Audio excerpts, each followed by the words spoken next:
am an alcoholic. My name is Harriot Brinkley. I remember once I spoke and I bounced all around in my talk, but we'll get there in the end, hopefully. I spoke over in Raleigh once at the Big Book group there, and my sponsor was with me. My sponsor was Dot Hannon. Dot's been gone now a little over a year and a half, but she was a wonderful lady, loved this program with everything within her, loved helping other people. And after I spoke, I sat down and I told her, I said, oh no, I forgot to tell them my sobriety day. They're going to think I don't have one. So she told me, she said, always from this point on, the first thing you do, tell the people your sobriety date. Just go ahead and get it out of the way. So right now, my sobriety date is May the 10th, 1984. And because of you and other people in rooms just like this in this program of Alcoholics Anonymous, I have not found it necessary to take a drink since then. I knew nothing about AA until I came into this program. I grew up in a religious home. My father was the head deacon in the church. We went to church every time the doors were open. My father left my mother when I was about 5 years old, and I said he left her with 5 babies. I say 5 babies because the oldest one was about 10, and the youngest one was about 6 months old. My grandfather was pretty well off, and when my parents married, he had them a house built and everything. But when my father left, my grandfather told my mother that he wanted her to get out of his house. My mother had never worked, so you can imagine what life was like for us. We were very, very poor. I remember when Hardee's first came out with the biscuit and gravy thing, and everybody was ranting about, ooh, this new thing, biscuit and gravy. And I was thinking, man, most mornings that's all we had to eat, And so that was nothing new to me. In my mother's house, there were several things that you just didn't even go there with. And one thing was cards. She did not allow cards in her house. No alcohol was allowed in her home. You couldn't even drink root beer because it had the word beer on it. And it's so ironic. It's very ironic because that's my favorite drink today. And I've always been the type of person, I don't like for people to, I know most of you in here probably don't have this problem. I don't like people to tell me what to do. And the other thing that my mama didn't allow in her house was eggnog. And that's my second favorite drink in the wintertime. And she didn't allow eggnog because in her mind, everybody put white lightning, in eggnog. So, and I said, I'd never like people to tell me what to do, and I'm an overachiever.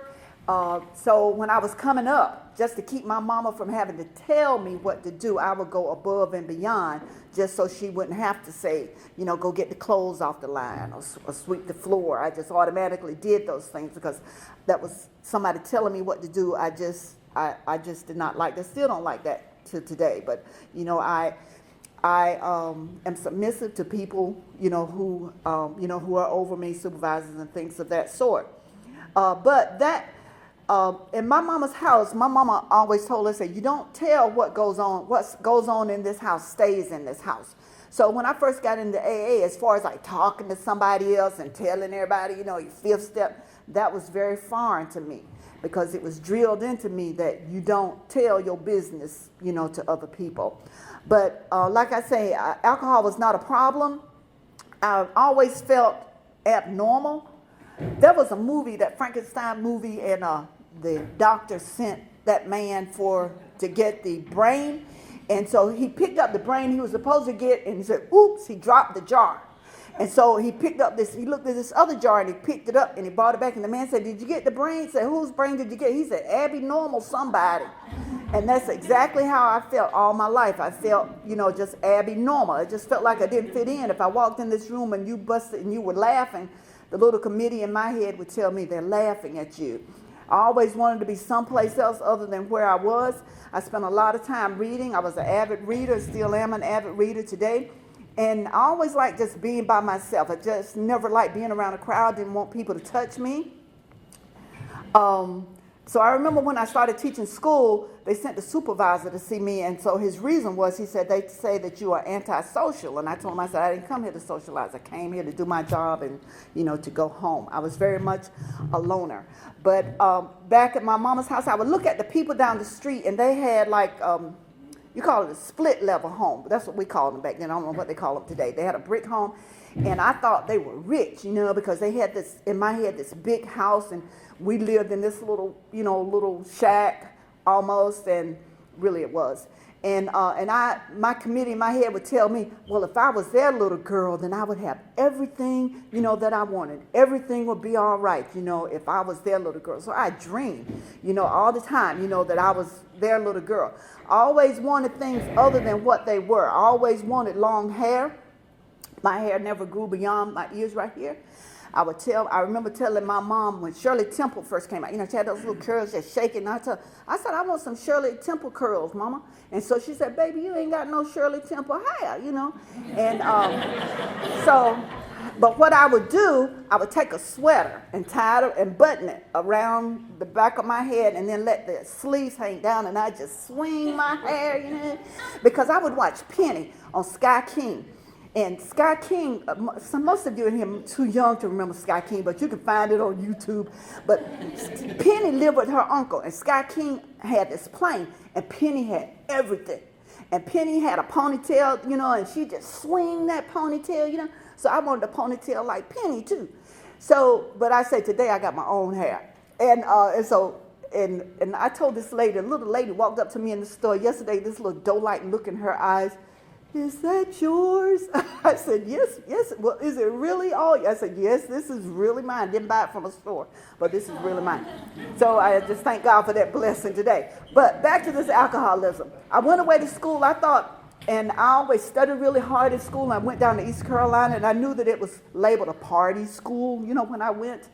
But I went and I studied really hard, but I wanted to fit in. I wanted to be like everybody else, and I wanted to be accepted. So on Friday nights, they would have parties up in the Jones dormitory, boys' dorm, in the basement. And so they'd have Boone's Farm, and then they'd have this punch, with other stuff mixed in. So I would drink.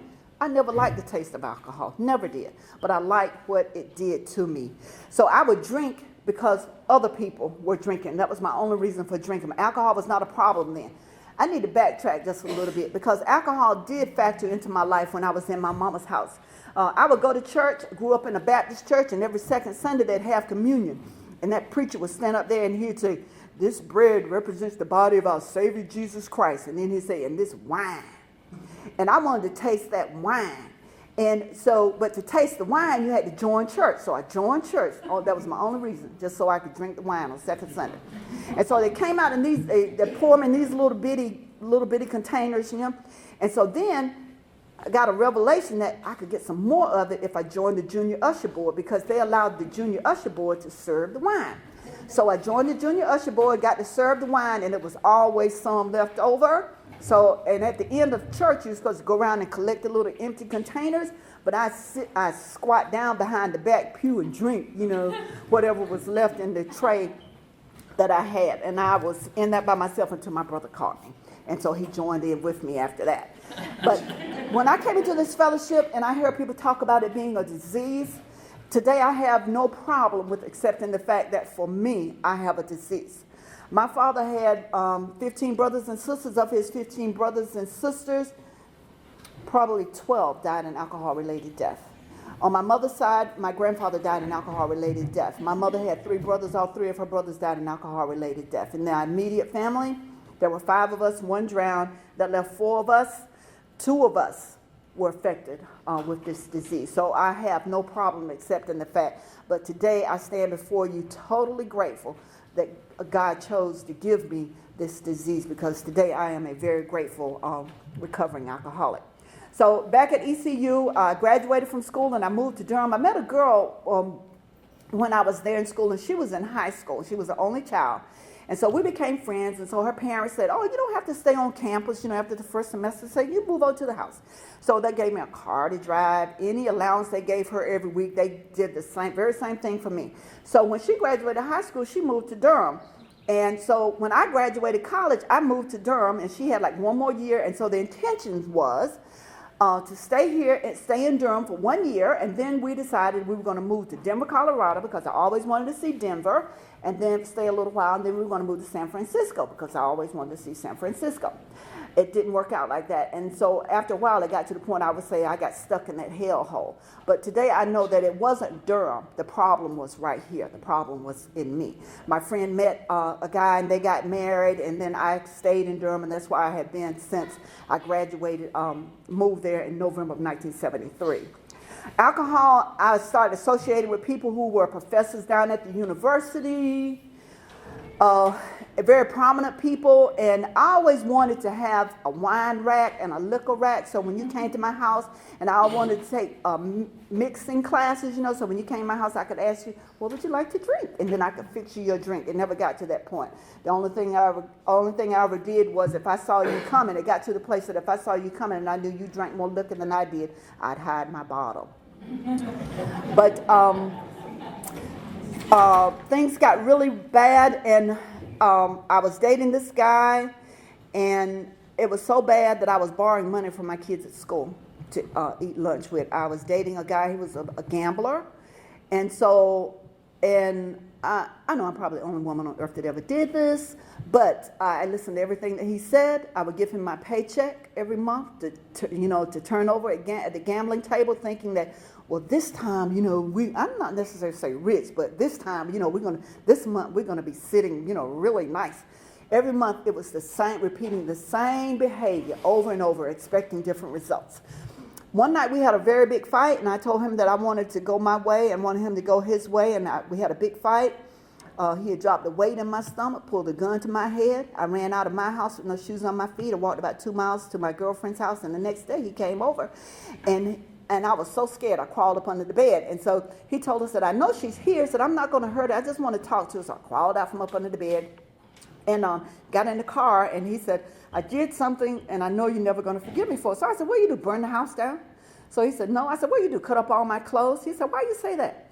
And I don't know why stuff like that happens to me. All I can tell you is that it does. We got to the house, and I put the key in the door, and I went inside, and he had cut up all my clothes the night before. I didn't even have a clean pair of drawers to wear to work. I had to borrow some money, and no money to buy any new underwear with. I had to borrow underwear from somebody just to go to work. So I did something that I said I would never do. I always wanted my mama to be proud of me because I was the first one to go away to school. And my mama always had this saying, leave them alone and they'll come home, dragging their tails behind them. And so I never wanted to call my mama because I never wanted her to know how bad things had gotten. But that day I called my mama. And she told me, she said, one thing I want you to always remember in life, ain't nobody in life gonna ever love you the way that I do. So she sent my 2 brothers to Durham to get me, and I moved down to Wake County, and where I grew up, everybody was related. And I was there exactly 2 weeks. My aunt across the street enabled me. She bought me beer every day, just to get that edge off. I was there 2 weeks before I was right back in Durham with the same guy doing the very same thing. That was the first night I was on the verge of having to sleep in my car. I called the girl that I knew, and so she said, oh, you don't have to sleep in your car because those so-called friends, when you got money, everything's good. I went by my friend's house, and she was in there, and she wouldn't even open the door. So I called somebody else, and so she said, come on over to my house so you can stay here until you get your first paycheck, because, again, I was thinking, get my first paycheck, everything's going to be okay. And so she let me wear her clothes. So it was my birthday rolled around, and my mama did something that she had never done in life. She didn't call me that morning on my birthday. Always on my birthday, she would call me at 6 a.m., and she didn't call me. So I called a friend who drove a cab, and he didn't have any legs. And so I was, so he said, what's wrong? It's my birthday. My mama didn't call me. So he said, you don't have to sit over there and cry. He said, you got a car. Come over here, and we'll put our monies together, and you go to the store and get a 6-pack. So I did that, went to the store, stopped at the stop sign, and I heard somebody say, here, come here. And I looked, and it was the girl that I was staying with. She said, come here, I got somebody I want you to meet. She introduced me to this man. This was on a Saturday. And he gave me some Jim Beam. Hated that stuff and hated it when I got sober too. But so I drank a little bit of it and poured it in the mud puddle, when he turned his back.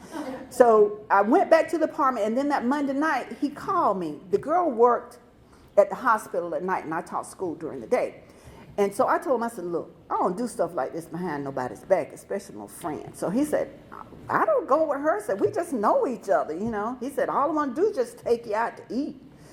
And so we talked. He called again on Tuesday, called again on Wednesday. And Wednesday I was real hungry, so I said, okay. We went over to Raleigh to the Red Lobster, and we ate, and we drove back to Durham. We sat on this little side street, and he told me about himself. This man had 4 girls that he reared by himself for 12 years.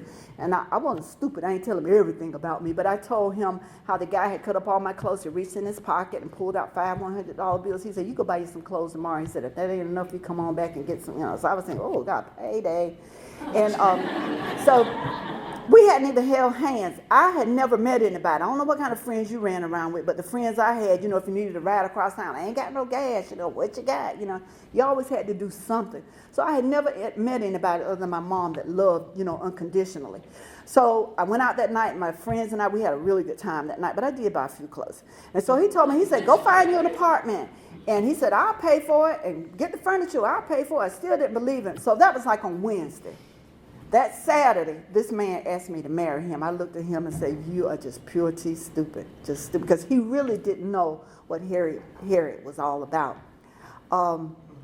So finally one day, the little committee in my head said, well, if you tell him, yeah, you can get a diamond, and then you can pawn it if you have to. So I said, okay, I'll marry you. So we went over to the diamond exchange, which was then over in Raleigh, and picked out a diamond and stuff.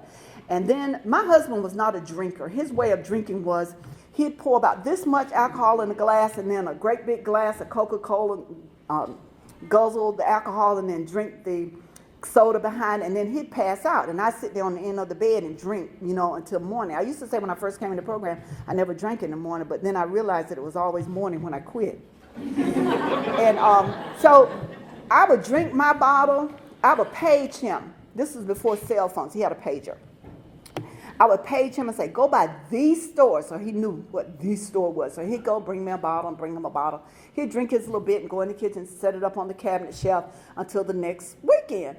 And so I drink all of mine, and then I look at his bottle and it started looking really good. So I started drinking it. Then I pour some water in it, try to fill it back up, because I said, oh, he's going to be mad. He come in and see I done drink all his up too. And and then it got to the point I drink it. I said, oh man, just forget it. I drank the whole thing. And so the committee in my head said, put some vinegar in the bottle, because that looked just like Jim Beam. So and said by Friday, because somebody had given my husband this brilliant idea, said if you cut the money, said, then she can't do nothing. So he started giving me $1 a day to spend, and wanted to know what I spent that $1 on. So I filled his bottle up with vinegar, thinking that I could get some money before the next Friday and go to the store, get him a bottle, drink it down about where he had, and set it back on the shelf. I started stealing from my husband.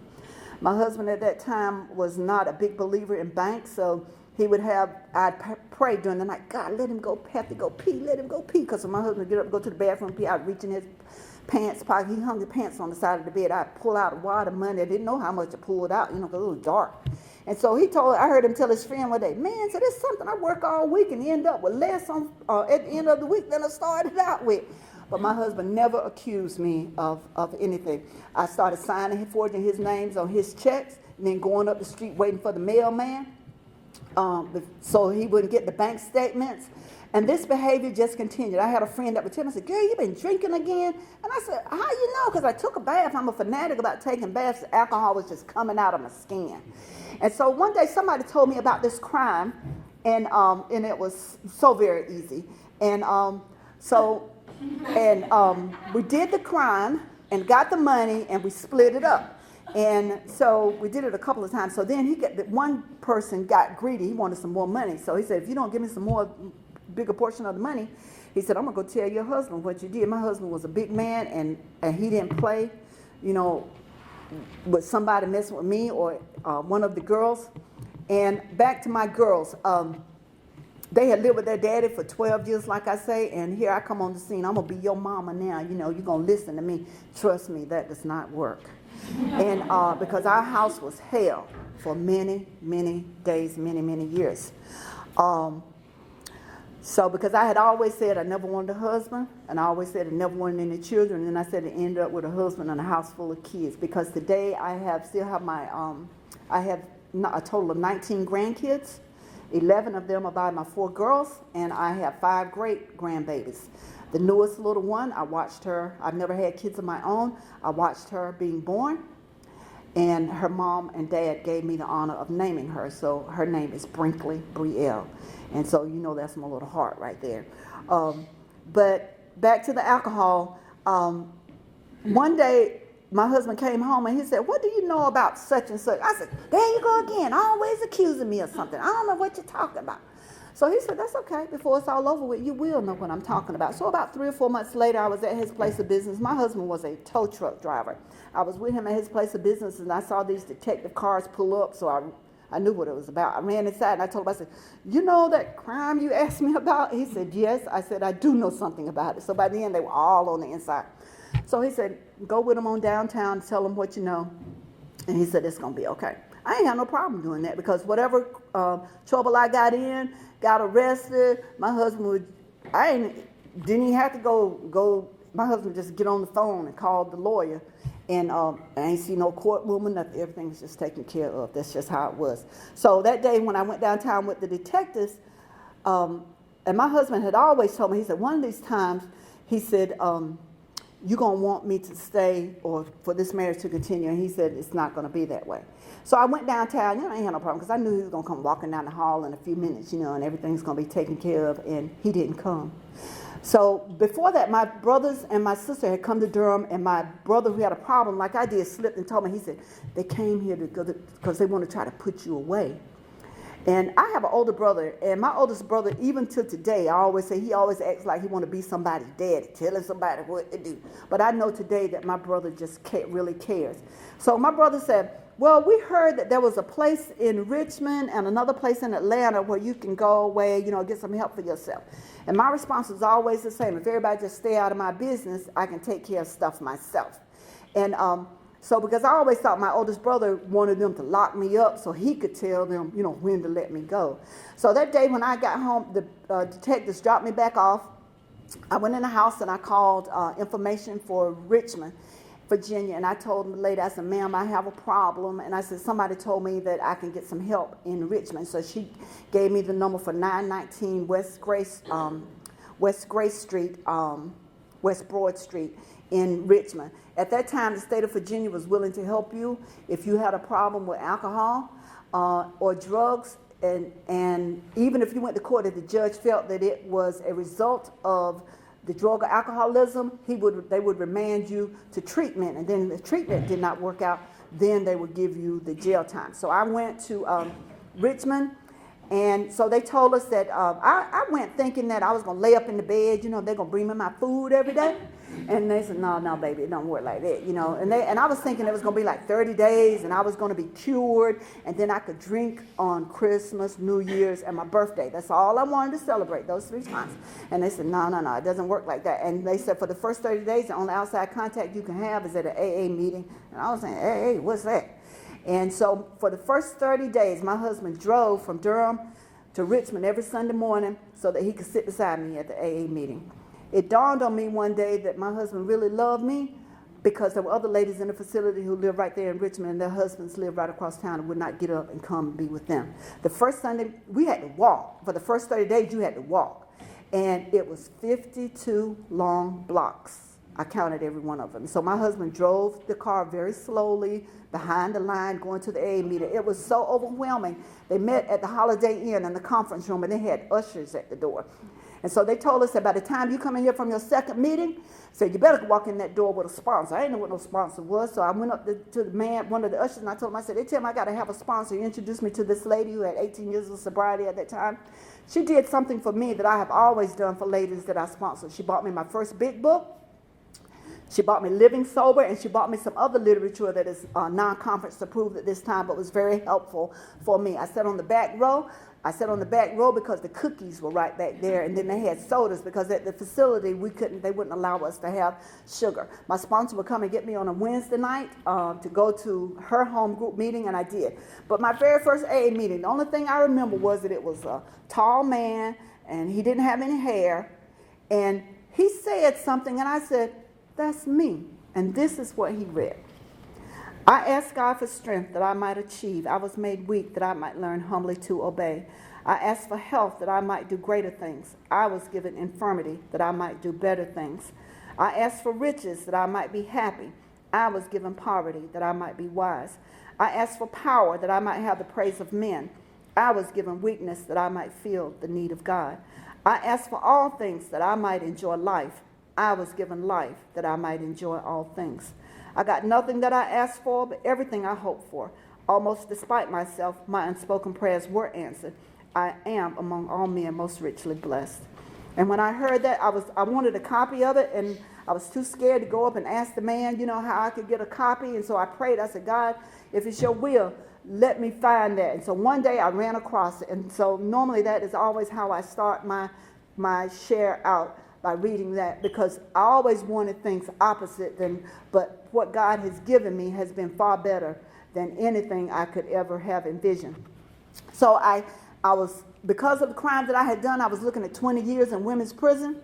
I still had to face those charges. And I used to say that I made restitution. I didn't. My husband did. And so I came back, and so I was in the treatment for 2 more days would have been 4 months. And my husband was insistent that I come home. And so I told my sponsor, I said, he's demanding that I come home. And so the facility didn't think that I was ready. And especially, with having to go back and be a stepmom and the chaos there and stuff. And so my sponsor told me, she said, if you go back to Durham and go to 90 meetings in 90 days and do everything that they tell you to do, she said, you're going to be okay. So I came back to Durham, and I started going to 90 meetings in 90 days. I got a sponsor exactly like she told me. So when my trial came up, I had worked the steps to the best of my ability. By the time my court case came up, I was telling people that if the judge felt it necessary for me to go to prison for 20 years to make amends for what I had done, I was willing to do that. Some people looked at me and said, you're absolutely crazy. But I know the people who had a really strong program understood exactly where I was coming from, that if that's what it took, that's exactly what I was willing to do. So I stood before that judge that day over in Wake County, and he said, I remand you to the custody of women's prison for a period of not less than 5 years. And then he said, suspended. And the closest I came to women's prison was I had to go on a 2-hour tour of the facility. A few months later, when my probation officer told me that be in her office at 10 o'clock, I was there at 9:59. If she said, I'm coming by your house at 1 o'clock, I was sitting on the porch at 12:58 waiting for her. I did everything exactly like she told me to do. A couple of months after that, they were having the 50th anniversary in Montreal. So as a felon, you lose your citizenship. You're not supposed to go out of the country. So I told my probation officer I wanted to go to Canada for the conference, and so she went before the judge, and she told him, so she has done everything I've asked her to do. So he released me from the restraints of supervision, and he said, I'm going to let you go. And he said, but when you hit that United States border coming back, he said, you better stop and give her a call. And I said, yes, sir. He said, when you hit North Carolina border, he said, you better stop and do the same thing. I did that. This same judge, after a period of just 6 months, my probation officer told me that he did something she had never heard of in her life. This man released me from all supervision that I was under. My probation officer told me, started crying, said, I hate to see you go. I said, you're crazy. But we stayed friends, over the years until she later moved down to Smithfield, and then I kind of lost track of her.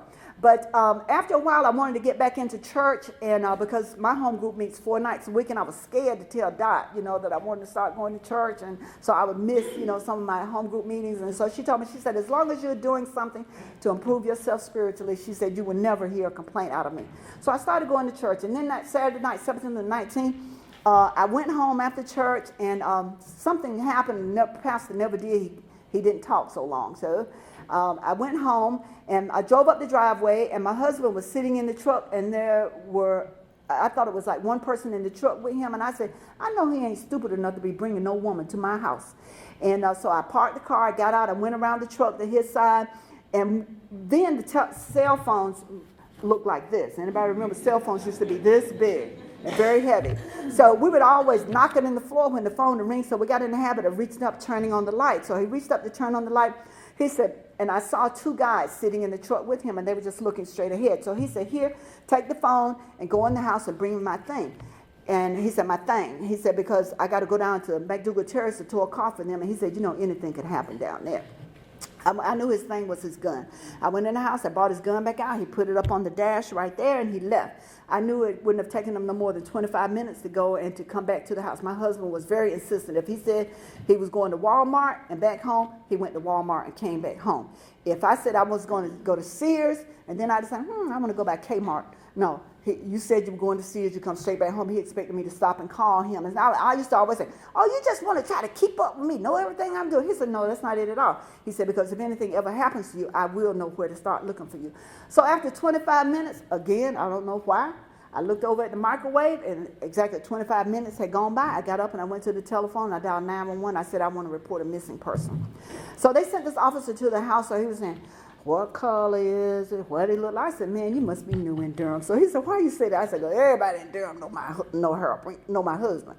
So he left, and so I said I was going to stand on the front porch, looking for him. I had my nightgown on, so I went in the house and put some clothes on. I came back, and then another officer pulled up that knew me, and so he got out of his car and he stepped up on the porch and his radio went off, and then he said, Harriot, just a minute, and he went back to his car. He sat in his car a long time, and then he came back. So for many years it was like a broken record playing in my head. When he put his foot up on the porch, he'd say, Harriot, I'm sorry, he's deceased.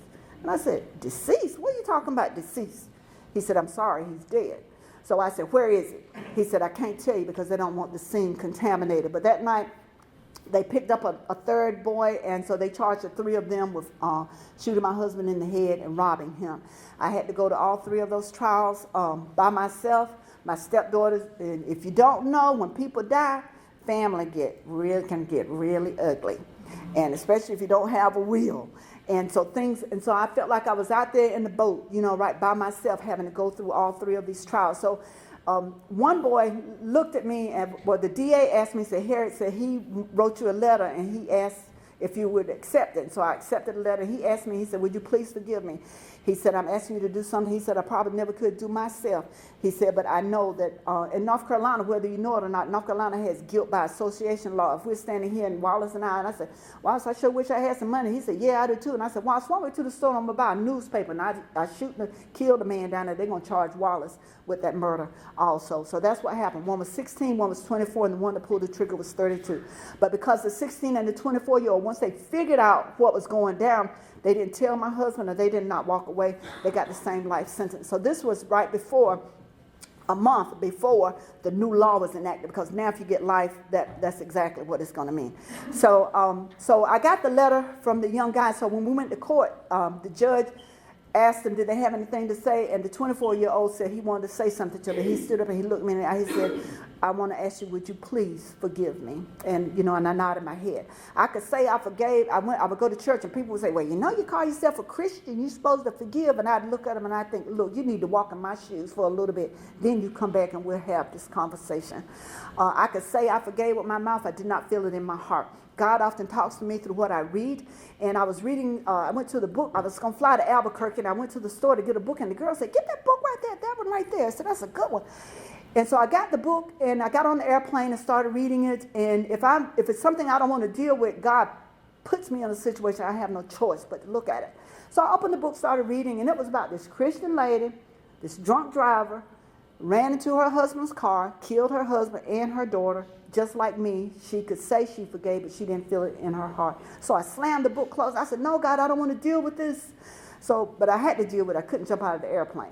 So when I came back to Durham, I went to the bookstore and I got a card. And there was a teddy bear on the front. There was a comedian, it used to be Lily Thomas. She used to sit in front of this telephone switchboard. And the little teddy bear said, today I want you to know you were the topic of a conversation between me and God. And you open it up and it says, I forgive.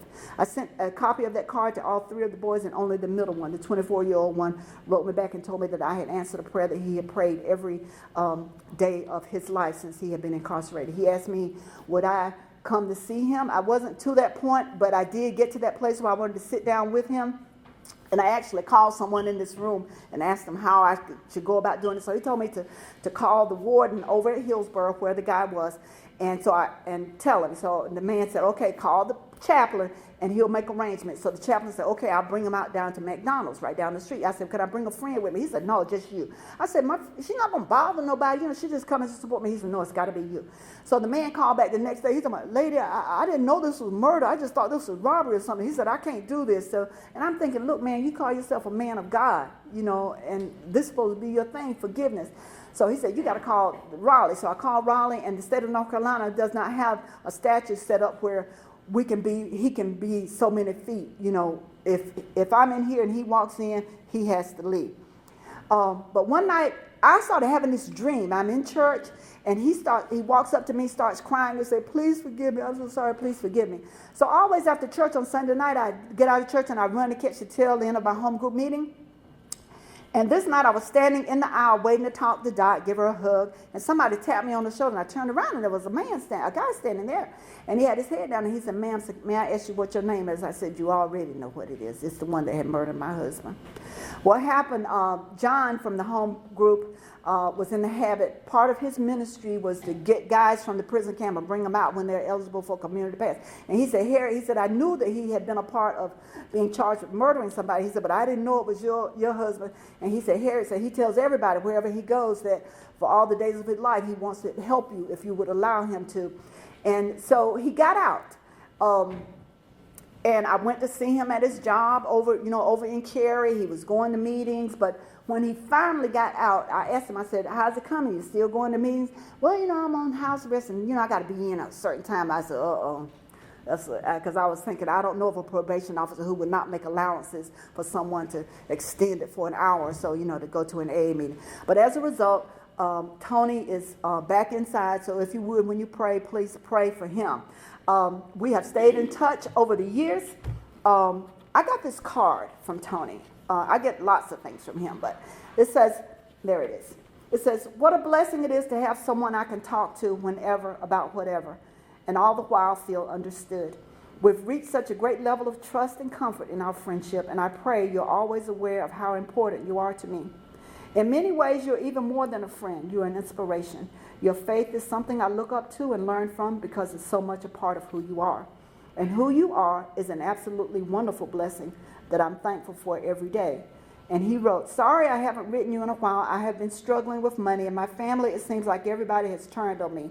Maybe it's me. But one thing that I will always remember is to have the strength and faith that you constantly show daily. And that's why I'm sending you this card. Thanks, Tony. So I said, man, I could send him $5 and get a pack of crackers and a Pepsi Cola, from the canteen or something. But then I said, a little committee in my head said, no, you better think about this just a little bit. So I was asked to speak at a meeting in Durham, and the guy who asked me to speak stood up, and like Wallace said, this lady has the awesome message of forgiveness. And he said because of what she was able to do, he was able to forgive the lady, drunk driver that killed his son. And he said this lady actually with forgiveness comes an action. You got to put action behind it. So when I got up and I spoke and I read the card to the people, and I told him that he had actually answered a dilemma that I had, because I knew that God had sent me the message that I was to send this money to Tony. So I went online, because you have to do it online. So I sent him some money, and he wrote me back and told me that he was sitting on his bed and he was depressed. And he said because it was his birthday and nobody had contacted him, and he said they called mail call and called his name. And he said he jumped up thinking, my mama sent me a birthday card, and it wasn't. It was the card and the money that I had sent him. And so my prayer has always been, I always felt that Tony would be the one that would get out and reach back and help somebody else to keep them off that path that he was on. So I continue that relationship with him today. Right now he's down in Lillington. And I'm going to sum it up by telling you, Tom actually said, here's a lady with 2 big books, one in each hand to read. I do thrift store shopping all the time. And you might not believe it or not, but big books and other literature end up in the thrift stores all the time. So whenever I see it, I always buy it, take it to the meeting, and I give it away to somebody. And so when I got this book, looks pretty good, right? Pretty good shape. So I opened it up. We are so creative. And I said, what in the world? I cut up the big book. That's like cutting up a Bible or something. So I showed it. I went to the meeting and I told people, I said, if you ever want to hear somebody's story and they tell you, I cut up the big book, cut a square out of it, and I said, you tell them to come and see me because I got it. And then after the meeting, several people walked up to me and said, Harriot, they made us a place for a stash. And I thought about it. I said, yeah, that's exactly probably what it was too. This program has given me so much. Back to those girls, if all 4 of my girls, if they were to walk in this room right now, if you were to ask them what's your mama's name, they would tell you that's my mama standing right there. And God and this program, because of this program, has done all of this for me. I started out by telling you how we grew up really poor. I always wanted to travel. We were so poor, my way of traveling was reading books. But I stand before you tonight to say that because I have worked this program to the best of my ability, some of the blessings that God has given me, there's no place in the world that I have, well, really the 2 places, China and South Africa. That's the last 2 on my bucket list of things to do. But other than that, there's no place in the world that God has not made it available for me to go. And people look at me and say, how you get to go on so many vacations and you just work this little part-time? Go figure, you know. All I know is God does for me continually what I cannot do for myself. I always say that I wish I could put it in a box and just give it away, but I know it does not come that easily. But I am so truly grateful that God saw fit to give me this disease. And I always pray that God would allow me to say just something that would give someone else a measure of hope. Because if this program can work for me, there's absolutely no reason in the world that it can't work for you also. And so before I sit down, I must apologize. I work with some of North Carolina's kids that have the most severest emotional, sexual, aggressive, and behavior disorders. I'm lead overnight, so my presence is needed back in Durham. Supposed to be there at 9:30, so I'm going to have to leave you. But I thank you for this honor. It's always an honor for me to be invited anywhere because there were many days in my life people just did not want me around, and I thank you.